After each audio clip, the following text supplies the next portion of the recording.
Une classe. Des étudiants, ordinateurs et GSM à portée de main. Un professeur. Un cours en apparence traditionnelle, en apparence seulement, car la matière est particulière. Je me rends à un dîner formel chez des personnes qui m'invitent pour la première fois. Qu'est-ce que je fais? J'apporte un bouquet de fleurs, j'apporte une bonne bouteille de vin, ou j'arrive les mains vides? À votre avis, qu'est-ce qu'on fait? Question essentielle. Bienvenue à l'Université des bonnes manières. Ici, on apprend comment se comporter en société. À la manœuvre, Philippe Lichtus qui explique avec humour qu'on doit venir les mains vides, c'est la règle. Ou avec des fleurs cueillies dans son jardin. Mais ça fait quand même pignouf, dit le professeur. Alors vous imaginez le dégénéré, le fond de château, mais vous imaginez l'image que ça donne? Le type qui n'a jamais sorti de son château, avec son vieux foulard qui date de son arrière-grand-père, son pantalon qui arrive à ça du sol, et ses fleurs qui est dans le jardin, ce qui n'a plus un bal parce qu'il n'a jamais travaillé de sa vie comme ses ancêtres. C'est vrai qu'en effet, sur le coup du temps où elle se définissait comme étiquette, c'était réservé à l'élite. Et il n'y avait que celle-là qui était bonne. Aujourd'hui, moi je désire m'adresser à 100% de la population et non plus à ce petit pourcent de la population.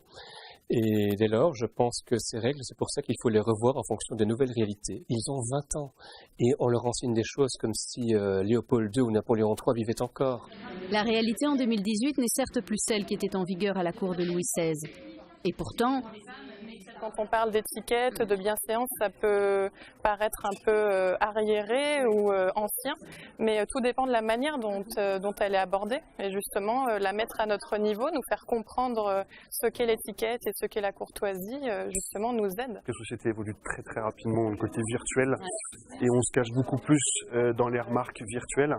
Donc c'est plus facile de critiquer quelqu'un par le biais d'un réseau social ou autre que de le dire en face. C'est-à-dire qu'on devient, je trouve, à mon avis, plus hypocrite. L'université est itinérante, elle s'adresse aux étudiants, aux particuliers, aux entreprises. Elle se veut pratique. Ici, on rappelle qu'il ne faut pas souhaiter bon appétit, c'est grossier. On explique comment se tenir à table, comment tenir ses couverts. Le couteau, il y a des personnes qui le tiennent de cette manière-là. Ça, c'est parfaitement interdit. Donc le couteau, la seule manière de tenir le couteau, normalement, c'est comme ça. C'est une base que tout le monde devrait appliquer tous les jours, dans tout milieu, soit professionnel, personnel. Donc je pense que c'est important et ça fait aussi partie du respect. Ça ne vous semble pas désuet? Ah non, pas du tout. Ce qui me semble désuet, c'est d'encore créer des barrières. Ce n'est pas que tout est lissé ou tout se ressemble, ce n'est pas du tout ça.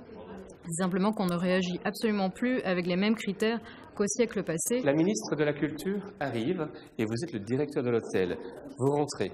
Les bonnes manières ne seraient pas là pour exclure ceux qui n'en ont pas, mais plutôt pour affirmer une volonté de bien vivre ensemble, de créer un lien social. De plus en plus d'entreprises s'offrent donc ces formations, comme dans cet hôtel de luxe. Cela semble paradoxal, mais le personnel ne maîtrise pas forcément toutes les facettes de l'étiquette.